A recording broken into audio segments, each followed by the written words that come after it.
shir jaraa'id oo halkan uu ku qabtay wasiirka wasaaradda warfaafinta dhaqanka iyo dalxiiska xukuumadda xilgaarsiinta Cismaan Abuukar Dube iyo waxa uu kaga hadlay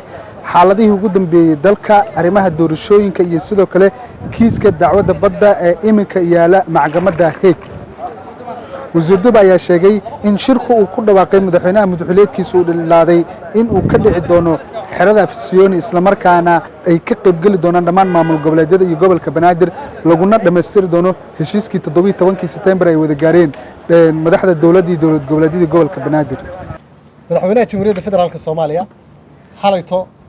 waxa uu soo saaray casuumad uu ku casuumayo madaxda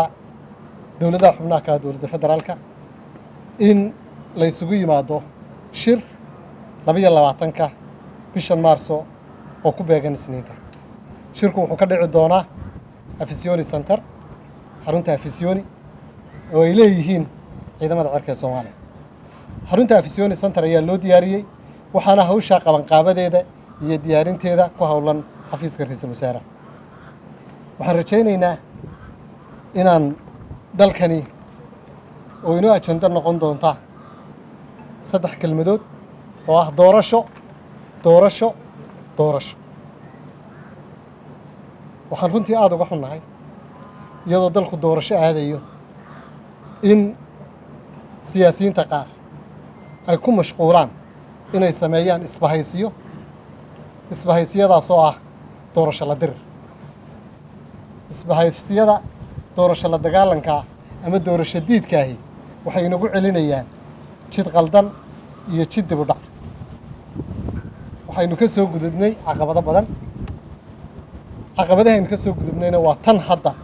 guusheeda ay muuqato ee ah dalkeennii maanta in loo arkayo dal ka soo baxay burburkii iyo jabkii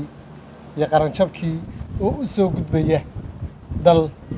dhisan oo hay'adihiisi ay wada dhisan yihiin dastuurigaha intaynoo dhimanna way inoo dhammaystirmi doontaa. dhanka kale wasiirka wasaaradda warfaafinta dhaqanka iyo dalxiiska xukuumadda xilgaarsiinta Cismaan Abuukar Dube ayaa waxa uu ka hadlay kiiska dacwadda badda iminka horyaala maxkamadda Hague isla markaana u dhaxeeya dawladaha Soomaaliya iyo Kenya. wasiirka ayaa sheegay in kiiska dacwadda badda sidii ugu habbooneed uu ku socdo isla markaana dawladda Soomaaliya ay mar walba diyaar u tahay go'aanada ugu dambeeyay ka soo bixi doono rajo wanaagsan ay ka qabaan